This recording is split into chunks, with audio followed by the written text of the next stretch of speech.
Halo, saya Bima Sujarwo. Di sini saya akan menjawab soal-soal yang telah diberikan kepada saya. Nah, adapun soal yang pertama yaitu jelaskan bagaimana nilai-nilai Pancasila dapat digunakan dalam teknologi informasi di dalam Indonesia. Nah, adapun nilai Pancasila digunakan di teknologi informasi di Indonesia dengan cara mengintegrasikan nilai-nilai moral Pancasila tersebut, yaitu ada sila yang pertama, Ketuhanan Yang Maha Esa, itu mengajak kita untuk mempertimbangkan dampak etis teknologi terhadap nilai-nilai yang beragama. Adapun sila kedua yaitu manusia yang adil dan beradab, menuntut bahwa teknologi digunakan dengan rasa kemanusiaan yang keadilan itu bagi manusia itu semua, yaitu semua manusia itu merasakannya. Nah, yang ketiga itu Persatuan Indonesia, meningkatkan pentingnya penggunaan teknologi untuk menyatukan bangsa, bukan malah memecah belah pada bangsa tersebut. Nah, itu.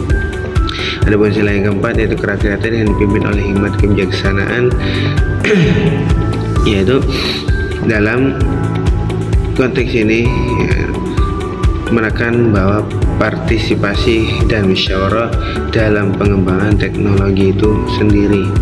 Nah, adapun sila yang kelima yaitu keadilan sosial bagi seluruh rakyat Indonesia, yaitu memastikan bahwa teknologi ini dikembangkan untuk masyarakat merata dan mengurangi kesenjangannya sosial yang ada di Indonesia ini.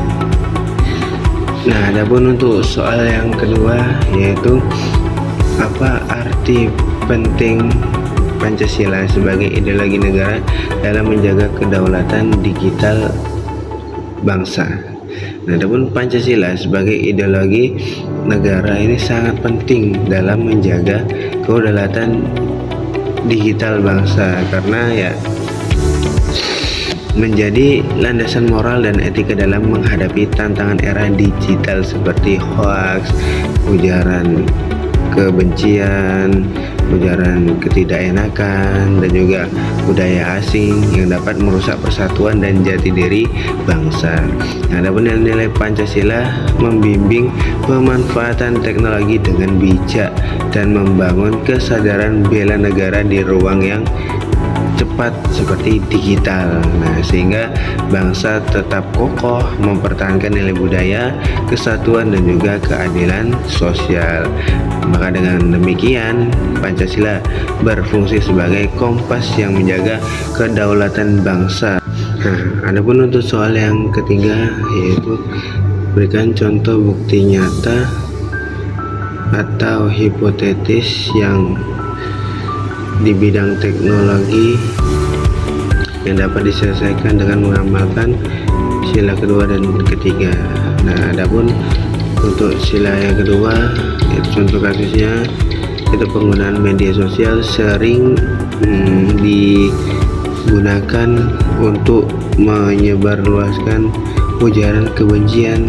Nah, itu dan juga seperti bullying juga termasuk secara umum, yaitu akan merugikan banyak manusia, akan tidak ada terjadinya adil dan tidak ada yang terjadinya keadaan yang beradab. Nah, seperti itu. Nah, dapat penyelesaiannya yaitu menggunakan sila kedua dengan mengembangkan kebijakan dan teknologi yang mencegah diskriminasi, yaitu ujar kebencian itu agar tidak terjadi lagi.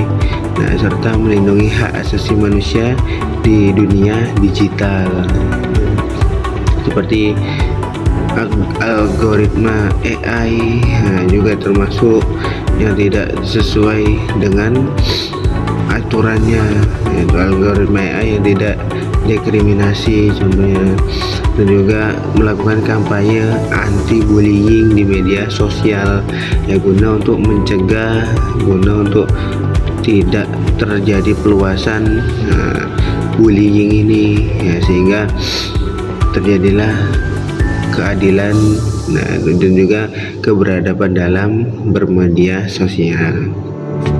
Nah, adapun untuk sila yang kelima yaitu contohnya ketimpahan akses teknologi dan informasi di masyarakat yang menyebabkan kedaulatan sosial, terutama bagi masyarakat di daerah terpencil atau kurang mampu.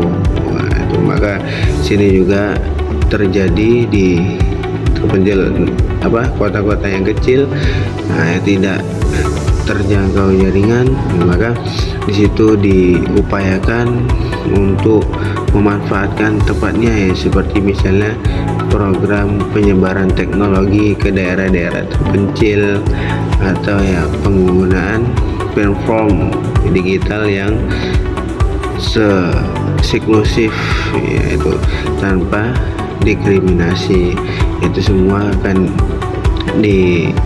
disebarluaskan walaupun di tempat yang kecil, maka tetap harus digunakan opsi seperti ini agar yang terpencil itu bisa mengakses teknologi di internet ini, di dunia teknologi seperti sekarang ini. Yaitu adapun untuk soal yang keempat yaitu bagaimana prinsip keadilan sosial bagi seluruh rakyat Indonesia dapat diterapkan dalam pemerataan akses teknologi dan pendidikan digital. Adapun prinsip keadilan sosial bagi seluruh rakyat Indonesia dapat diterapkan dalam pemerataan akses teknologi dan pendidikan digital dengan menjamin bahwa seluruh rakyat, seluruh lapisan masyarakat mendapat kesempatan yang sama tanpa diskriminasi dalam mengakses infrastruktur digital dan perangkat teknologi. Pemerataan akses ini meliputi pembangunan infrastruktur di daerah terpencil, subsidi perangkat teknologi untuk kelompok kurang mampu bagi setiap orang yang kekurangan dalam dana dan lain-lain. Dalam penyediaan fasilitas pembelajaran digital itu gratis. Secara integrasi teknologi dapat sistem pembelajaran dengan pembijakan inklusif yang memperhatikan kebutuhan semua pihak. Yaitu ada pemerintah dan perguruan tinggi berperan penting dalam berkolaborasi untuk mengurangi kesenjangan digital dan memastikan teknologi menjadi alat pemberdayaan yang adil, bukan sumber kesenjangan baru, sehingga mewujudkan kesejahteraan dan keadilan sosial secara nyata. Nah, adapun untuk soal yang kelima yaitu bagaimana peran dalam penerapan sila keempat yaitu kerakyatan yang dipimpin oleh hikmat kebijaksanaan dalam permusyawaratan perwakilan dalam pengambilan keputusan berbasis data atau AI.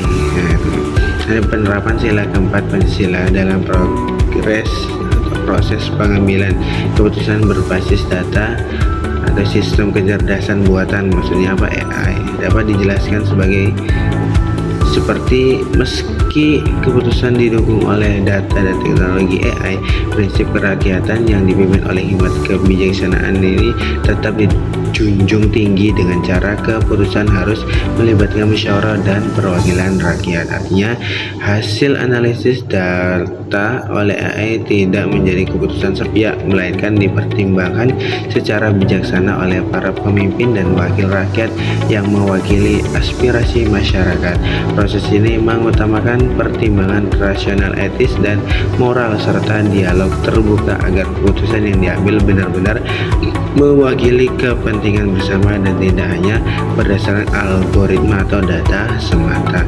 Dengan demikian AI berperan aktif dengan untuk mencari data-data atau untuk inspirasi. Nah, ada untuk penyelesaiannya yaitu dengan melakukan musyawarah, itu disatukan pendapat satu sama lain agar terjalinlah sila keempat tersebut. Oke, ada yang terakhir yaitu yang keenam, itu soalnya suruh menganalisalah dampak negatif teknologi ketika mengabaikan sila Pancasila. Gitu.